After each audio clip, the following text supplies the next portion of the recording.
Um único atum rabilho pode ser vendido por milhões no leilão do mercado Toyosu, no Japão. Por conta disso, existe um movimentado negócio de falsificação de atum. E uma das razões para isso acontecer é que é muito fácil escapar desse crime. Ostras, lagostas e pargos vermelhos também são frequentemente falsificados. Uma análise revelou que quase 40% dos rótulos das amostras testadas estavam incorretas. Frutos do mar são talvez alguns dos itens falsificados que os consumidores mais têm contato no dia a dia. Pode ser um restaurante vendendo uma tilápia de $3 como se fosse um pargo vermelho de 17. Mas também tem redes criminosas inteiras contrabandeando peixes pelo mundo. 1 em cada 5 peixes pescados é pescado ilegalmente. E junto com eles, toneladas de outros animais que não eram o alvo. Mas parar esses infratores é incrivelmente difícil. Então, como o marisco falsificado se tornou tão disseminado? E por que é tão difícil pegar os criminosos? Vamos começar com um ingrediente popular em restaurantes de sushi, o kanikama. Geralmente é feito de surimi, uma pasta de frutos do mar feita de peixes brancos moídos, como o peixe-espada ou o pollock do Alasca. É o mesmo tipo usado no McFish do McDonald's ou em petiscos de peixe. Os produtos são entregues à fábrica em blocos congelados.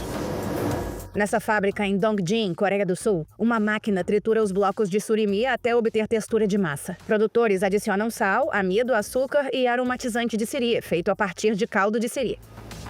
Então essa máquina faz rolinhos com a mistura. Corante alimentar feito de tomate e páprica dá ao produto a coloração vermelho-alaranjada. O nosso objetivo é criar a cor mais próxima possível da cor que aparece na superfície do caranguejo quando ele é cozido. Esse é um produto totalmente legalizado, desde que seja rotulado como imitação de carne de siri. Mas o que é ilegal é vender esse produto, que é uma imitação, como se fosse o verdadeiro. Como a rede de restaurantes do Reino Unido, Frankie and Benny's, eles admitiram que mais da metade de sua brusqueta de siri era feita com imitação. Fornecedores foram pegos rotulando os siris mais baratos como se fossem mais caros, como os siris azuis de Maryland. Pescadores pegam siris azuis verdadeiros na costa leste dos Estados Unidos. Os níveis populacionais têm diminuído por conta da qualidade da água do meio ambiente, especialmente na Baía de Chesapeake. Max Valentine é um especialista em fraudes de frutos do mar na ONG Oceana. Por isso, eles são vendidos por preços astronômicos. Atualmente, tem uma oferta muito limitada deles. Uma vez que é retirada da casca, se torna carne de siri em pedaços. Esses pedaços são assados em bolinhas de siri. Então, depois que ela é processada, é muito difícil saber o que você realmente está comendo. A Polícia Federal prendeu um fornecedor de frutos do mar da Virgínia por rotular 180 toneladas de carne de siri importada como produto americano. Um estudo da Oceana de 2015 descobriu que quase 40% dos bolinhos de siri azul de Maryland vendidos em Washington e Maryland estavam com rótulos incorretos. Eles não tinham nem 1 grama dessa espécie de siri.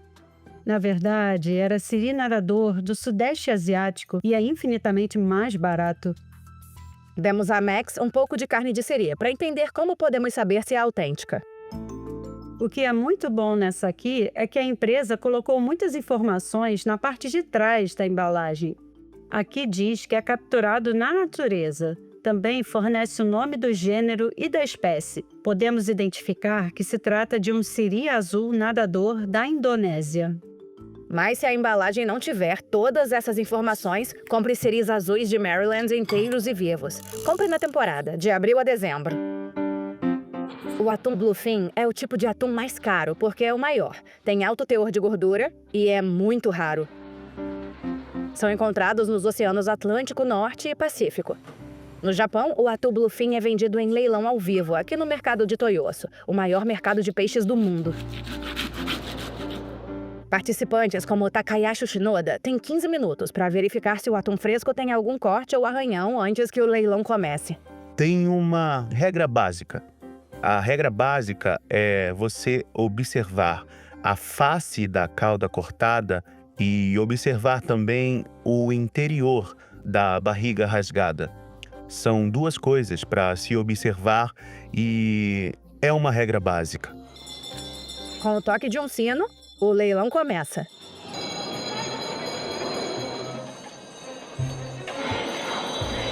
O atum com o maior lance hoje não era muito grande. Pesava cerca de 103 quilos somente. Então, o preço foi equivalente ao de um carro compacto popular pequeno. E com o aumento da demanda por esse peixe tão caro, seu valor também aumentou. Em 2019, houve um recorde em Toyosu com um atum vendido por 3 milhões e 100 mil dólares. Então, se pescarmos todo o atum que a gente quiser, a população deles, obviamente, vai diminuir muito e aumentar cada vez mais o preço. Os estoques de atum rabilho do Pacífico estão super explorados. E a população de atum albacora está colapsando. Mas se você pensar no tamanho de um atum e no quanto ele é grande, sabe que leva anos para um atum crescer até esse tamanho. Eu fico muito preocupado se ainda vai existir atum daqui a 10, 20, daqui a 30 anos. A pesca predatória e atividades ilegais são as principais causas. Em 2018, as autoridades espanholas descobriram um grupo que vendeu mais de 14 milhões de dólares em atum pescado ilegalmente entre Malta e Espanha. A polícia prendeu dezenas de pessoas. A pesca de atum é especialmente difícil de gerenciar porque os atuns são migratórios por natureza. E, como consequência, as embarcações que buscam atum geralmente pescam em várias jurisdições. Mas tem outro tipo de fraude, o atum falso.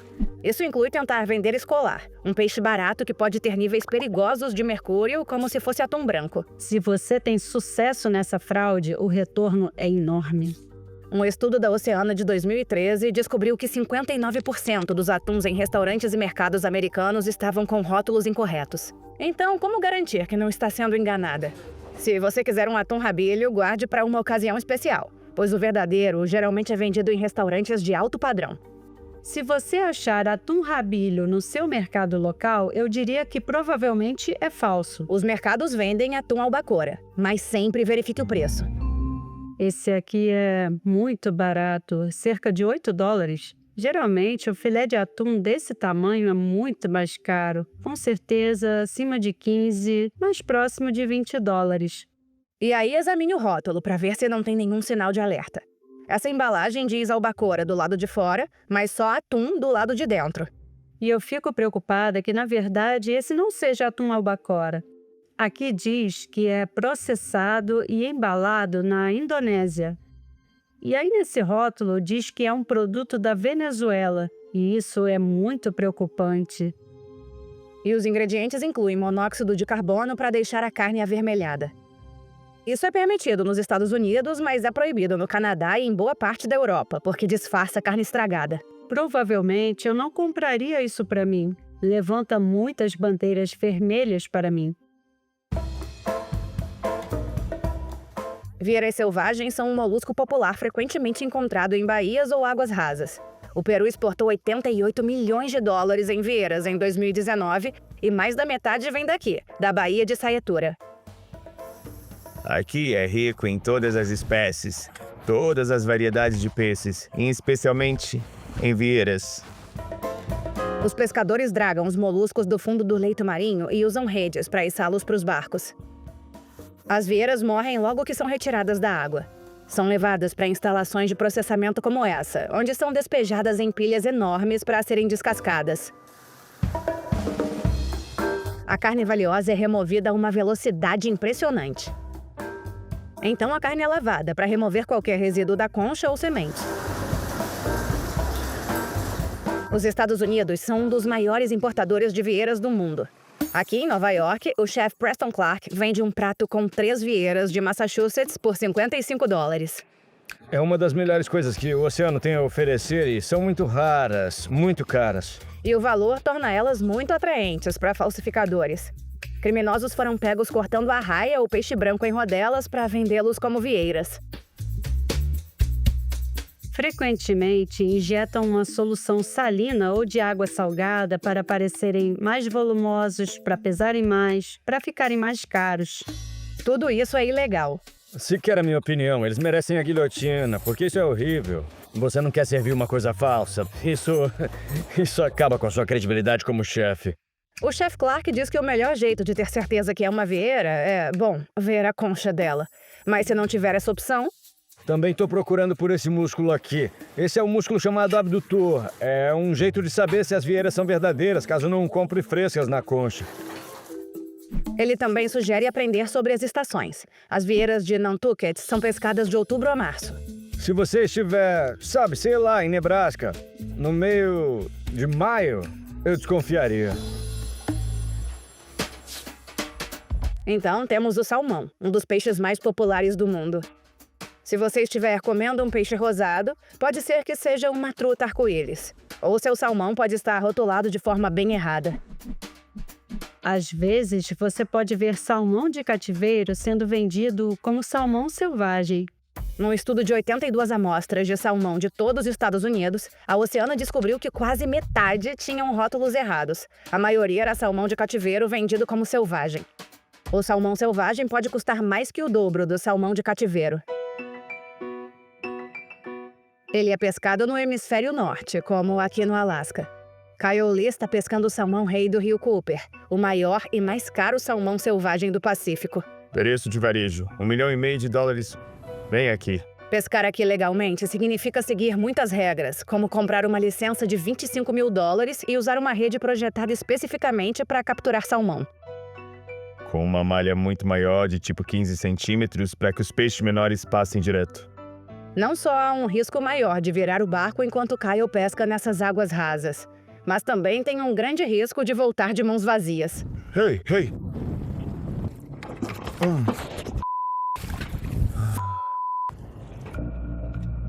Me dá um segundo que eu já explico. Devia ter puxado mais essa. E como o rei era muito grande, ele foi mais forte, nadou para longe. Mas se conseguirem pegar um, é muito dinheiro. Os salmões do rio Cooper podem custar mais de $100 por meio quilo. Vai! Oh. Acabamos de pegar esse super salmão rei do rio Cooper. Provavelmente ele pesa uns 13 a 15 quilos. É muito bom ter conseguido o primeiro. O primeiro a bordo.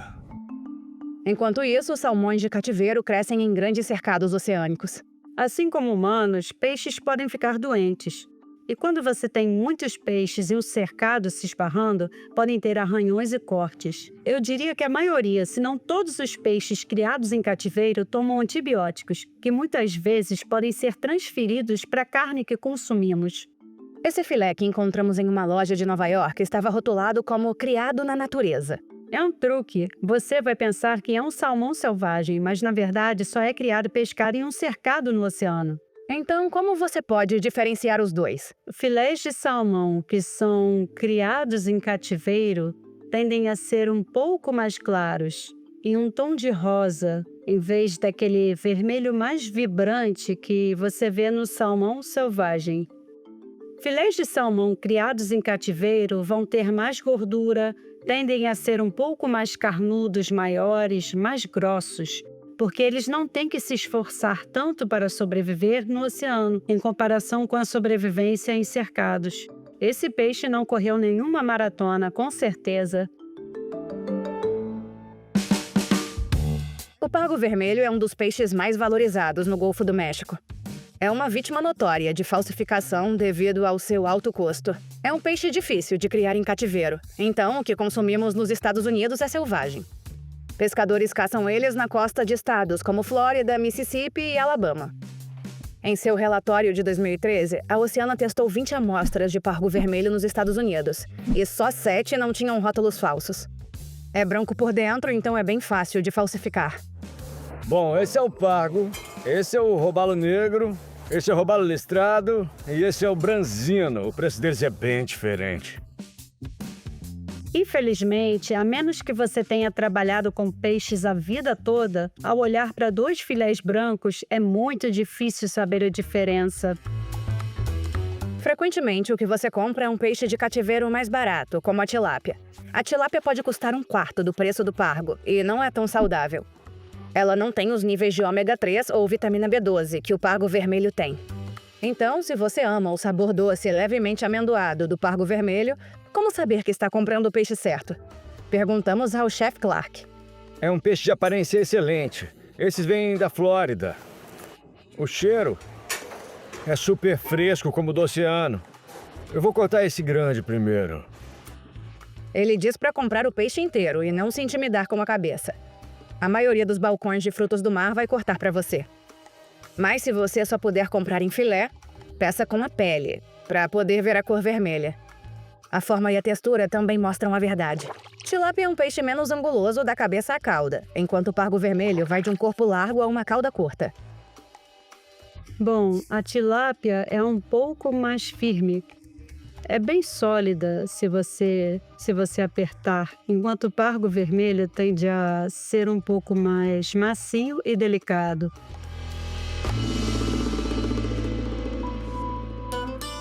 Lagosta é outro caso complicado. Elas são encontradas em todo o mundo, mas algumas das mais caras vivem na costa do Maine. Na maior parte do mundo, a maioria das espécies de lagostas não possui duas garras como essa, então somos bem únicos nesse aspecto. Pescadores como Kurt Brown se autodenominam homens lagosta. Estamos puxando a armadilha bem aqui.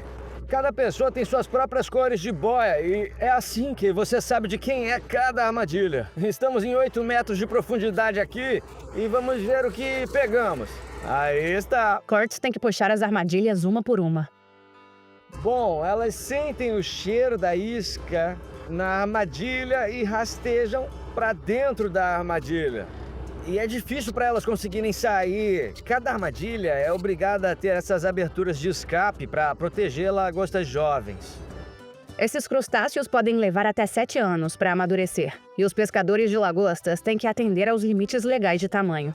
O tamanho mínimo é de 8,26 centímetros de comprimento e o máximo é 12,7 centímetros de carapaça. Lagostas maiores são as reprodutoras. Um pescador de lagostas como Kurt pode esvaziar até 300 armadilhas por dia ou 400 quilos de lagosta. Lagosta fresca viva pode custar mais de $30 por meio quilo. Isso pode ser mais de 4 vezes o preço do camarão. Falsificadores têm um lucro gigantesco se conseguirem enganar os compradores. Se você compra ravioli de lagosta, onde ela está bem picada e dentro de pedacinhos de massa, é muito difícil saber se realmente é lagosta. Em pedaços, falsificadores podem substituir por crustáceos mais baratos, como carne de lagostas espinhosas do Caribe, que não têm garras, são menos doces e custam metade do preço. Em 2016, uma investigação do Inside Edition acusou a rede de restaurantes Red Lobster de usar langostino, mais parecido com o langostim, em sua sopa de lagosta. Desde então, a rede incluiu em seu site informação que utiliza langostino. Mas existe uma troca ainda mais duvidosa: peixe. Essa mesma investigação descobriu que mais de 1/3 das amostras de lagosta testada nos Estados Unidos eram peixes brancos mais baratos, como o badejo ou pollock. Então, como encontramos frutos do mar legítimos? Bom, se for comprar sozinho, pegue peças inteiras. É o melhor jeito de garantir que você não está sendo enganado. É comprar tudo fresco e preparar. Preparar você mesmo. E ter certeza de que estão vivas. Quando lagostas morrem, elas começam a absorver água e a carne começa a se decompor. Então, as lagostas têm que estar o mais vivas possível. Você tem que garantir que tenha um pedaço inteiro da garra. Acho que a carne da garra é um pouco mais macia, sabe? Acho que a carne da cauda é um pouco mais dura, é um pouco mais firme. E se estiver em um restaurante, peça pratos em que a lagosta esteja mais próxima de sua forma inteira, evitando massas e sopas com lagosta desfiada. Quando a lagosta está cozida, picada, você não vai saber, não tem como. O caviar é um dos alimentos mais frequentemente falsificados no mundo. É só uma bolinha pequena e saborosa, incrivelmente cara. E é difícil de colher. O caviar vem das ovas ou ovos do esturjão.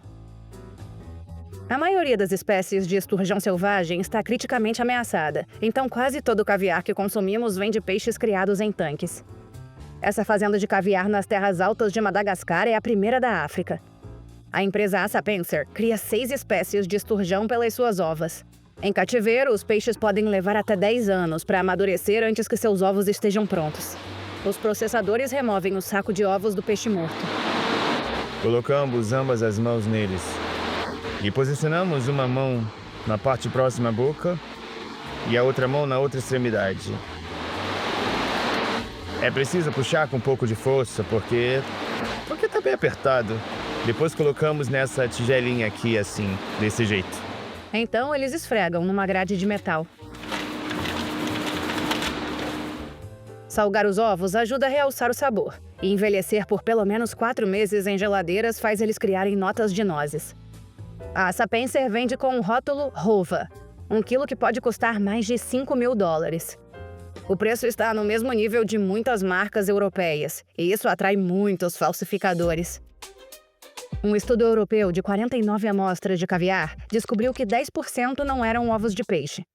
Alguns criminosos fabricam caviar falso com partes de esturjões de cativeiro, como órgãos moldados em esferas. Conservadores dizem que isso pode ser prejudicial à saúde humana. Falsificadores também tentam vender ovos de peixes mais baratos. Uma empresa americana foi pega vendendo ovos de peixe espátula como se fossem caviar.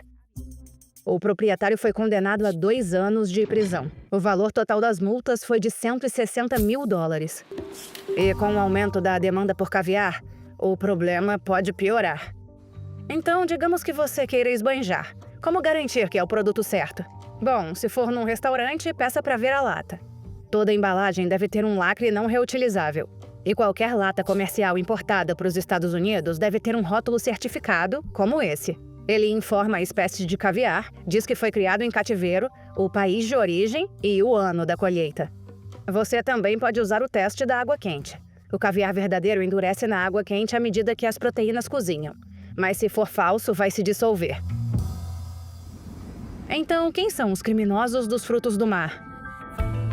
Podem ser embarcações pescando sem licença, operando em áreas proibidas ou usando equipamentos de pesca ilegais. Eles navegam frequentemente pelas águas remotas do que é chamado de alto mar.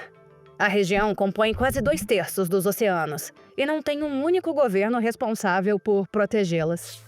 É como o Velho Oeste, então é mais fácil escapar dos crimes. A ONG Sea Shepherd patrulha os oceanos para impedir a pesca ilegal. Eles já usaram táticas controversas contra barcos baleeiros na Antártica, como bloquear navios e jogar manteiga podre nos convéses. A ONG afirma que não utiliza mais essas técnicas. Em vez disso, faz parcerias com governos locais para patrulhar águas protegidas junto com suas guardas costeiras, como nesses 8 países africanos. Nós fornecemos o navio, a tripulação, o combustível e o parceiro governamental fornece os agentes da lei que servem a bordo do nosso navio para realizar as prisões das embarcações ilegais. O capitão Peter Hammerstead passou décadas perseguindo embarcações ilegais. A Sea Shepherd capturou esse navio na costa da Libéria em 2019. Tentaram fugir quando as autoridades o encontraram pescando em uma área proibida. É um exemplo do que se chama de pesca INN, ilegal, não declarada ou não regulamentada. Acreditam que a pesca INN seja responsável por 20% da captura global de peixes. A tripulação tentou esconder o nome do navio com uma rede de pesca. Vocês foram pegos hoje pescando nas águas liberianas. Vocês não têm uma licença que concorde com a nossa legislação de pesca. Então vocês estão presos. Os oceanos da África Ocidental têm as maiores taxas de pesca ilegal do mundo. Estima-se que 40% da pesca INN mundial aconteça aqui. Essa camaroeira foi capturada na costa do Gabão. A tripulação estava usando redes com malhas muito pequenas. Só 0,2% do peso era de camarão. Os outros 99,8% eram captura acidental, ou seja, não eram um alvo. A maior parte foi devolvida ao oceano, mas quase nenhum sobreviveu à captura. Segundo algumas estimativas, 20 milhões de animais protegidos ou em perigo de extinção são pescados acidentalmente todo ano, como tartarugas e tubarões, e são devolvidos ao mar vivos ou mortos. É um filhote de tubarão-martelo. Em perigo crítico. Não tem nem 1 ano.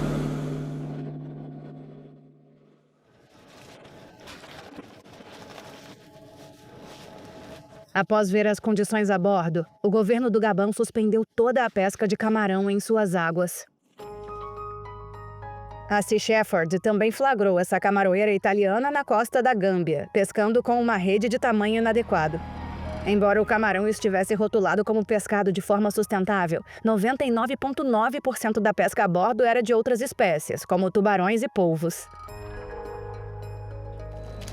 Às vezes, a Sea Shepherd encontra equipamentos de pesca ilegais em operações, como esses 21 mil metros de rede no Oceano Antártico. Depois de mais de 100 horas de trabalho contínuo, o equipamento foi totalmente retirado. Isso garante que essa rede não tire mais vidas ilegalmente nessas águas, além de servir como uma prova para ajudar a processar o navio pesqueiro. Outras vezes, navios são apreendidos pela Marinha ou Guarda Costeira do país. Forças policiais internacionais procuravam esse navio há anos por pescar ilegalmente bacalhau no Atlântico Sul. Em 2016, autoridades indonésias o pegaram operando em suas águas, detiveram a tripulação e explodiram o navio. Em outros casos, as embarcações são multadas e espera-se que essa multa seja alta o suficiente para desestimular que façam isso de novo. A Sea Shepherd ajudou na prisão de 96 navios desde 2016. Essas embarcações costumam fazer parte de grandes operações de pesca ilegal, navegando longe de casa. Um estudo descobriu que 10 empresas possuíam 1/4 dos barcos de pesca ilegais relatados mundialmente, e 8 dessas empresas eram da China. Os outros 2 eram da Espanha e da Colômbia. Todas essas pescas ilegais estão agravando o problema global da sobrepesca. Hoje, quase 40% dos estoques de peixes do mundo são pescados de forma insustentável. Mas não é só a saúde dos oceanos que está em jogo. Também uma questão de direitos humanos nisso. Já vi condições de vida terríveis a bordo de alguns desses barcos de pesca.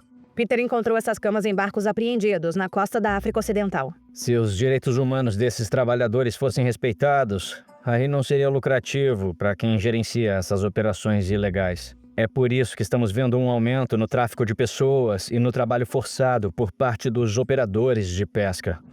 Em dezembro de 2021, sua tripulação encontrou um barco chinês de pesca de lulas, próximo às Ilhas Galápagos. Eu tô preso aqui. Você tá preso aí? É. Eu sou indonésio. Eu quero ir pra casa. Ele perguntou se a Covid já tinha chegado nos Estados Unidos. Isso foi 1 ano e meio depois do início da pandemia. É esse o tempo que esse cara ficou no mar sem acesso a nenhuma fonte de notícias. Uma investigação descobriu que os pescadores frequentemente enfrentavam condições de vida desumanas, jornadas de trabalho de até 20 horas, retenção de passaportes e salários, além de abuso físico e mental. Um dos principais desafios é a falta de fiscalização governamental no fornecimento de frutos do mar. Os Estados Unidos importam 80% dos frutos do mar que consomem, mas fiscalizam só de 1 a 2% na entrada dos portos. Precisamos de ações concretas por parte do Legislativo e das nossas agências federais para garantir que tudo que é pescado e chega aos nossos pratos seja seguro, pescado legalmente, de forma responsável e rotulado corretamente. Mas, por enquanto, muitas vezes fica nas mãos do consumidor.